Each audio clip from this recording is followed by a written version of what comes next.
Another day, another basketball stories na naman ang pagkikwentuhan natin. At ngayon nga ay ang pag-uusapan natin ang balitang hindi na nga daw ititrade pa ng Los Angeles Lakers si Austin Reeves at ang balitang trade ni Domantas Sabonis sa Golden State Warriors. Kahit man nga nalalapit ang pagsisimula ng bagong season, ay may lumalabas pa rin nga sa internet ng mga trade rumors patungkol sa Los Angeles Lakers, lalong-lalo na sa kanilang batang player na si Austin Reeves. Kesyo maaari nga daw nila itong gamitin bilang trade asset para makuha ang bagong katandem ni Luka Doncic sa mga susunod na taon na si Lauri Markkanen. Kita na rin naman nga sa mga nakalipas na taon na bigla-bigla na lamang ang nanghihina si Austin Reeves pagdating ng playoffs, kaya mas mabuti nga kung iti-trade na lamang nila siya ngayong off-season. Subalit base nga sa ibinulgar na balita ng isang NBA insider, wala na rin naman nga daw balak pa ang Lakers na i-trade si Austin Reeves. Alam nga po nila na patapos na ang kontrata nito, kaya balak nga nila na siya bigyan ng bago at mas malaking deal next season. Hindi pa rin naman nga nawawala ang tiwala nila sa kanya sa dami ng napatunayan nito sa team.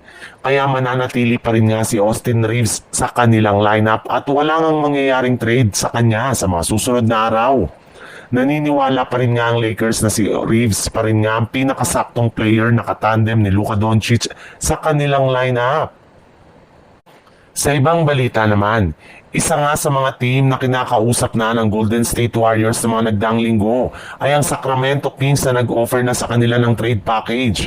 Subalit, hindi rin naman nga nagdalawang isip ang Warriors sa tanggihan ng ganitong klaseng offer. Mas gusto nga nila na makakuha ng mas magagaling na player mula sa Kings. Nagkaroon rin naman nga ang Golden State Warriors ng ibang bagong trade proposal sa Sacramento kung saan papayag nga daw sila na ibigay dito si Jonathan Kuminga basta't makuha nila si Domantas Sabonis. Ang problema, hindi rin naman nga nagtagal ang ganitong usapin at proposal dahil agad rin naman nga itong tinapos at tinanggihan ng front office ng Kings matapos nilang sabihin na hindi available at wala silang balak na i-trade si Sabonis ngayong off-season.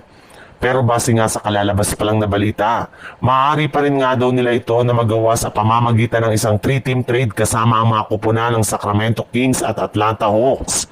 Bali dito nga ay makukuha ng Atlanta Hawks si Buddy Hield at isang 2026 first round pick swap.